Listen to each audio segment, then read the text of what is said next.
más guapa, y en el lado izquierdo del colchón nada estaba bien, nada es suficiente.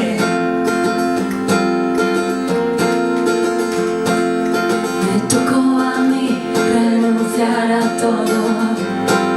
Lo hice y lo volvería a hacer. Soy valiente para hacer y deshacer. Porque nadie puede vivir la vida de otro. Porque nadie puede vivir así.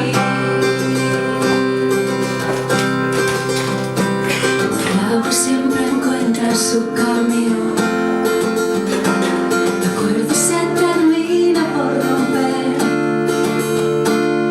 Hiciste un hueco en tus cajones, pero no en tu piel. Creías que si cerrabas todas las salidas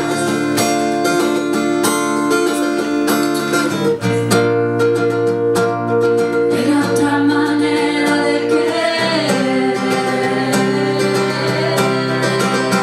Porque nadie puede vivir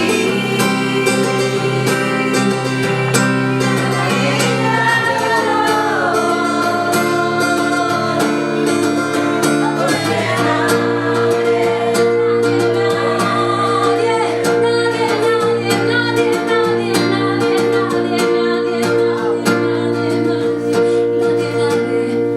puede vivir así. Porque nadie puede vivir la vida de otro. Porque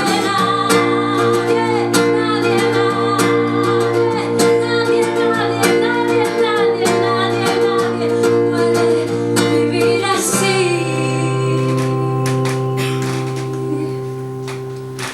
Nunca me decías guapa,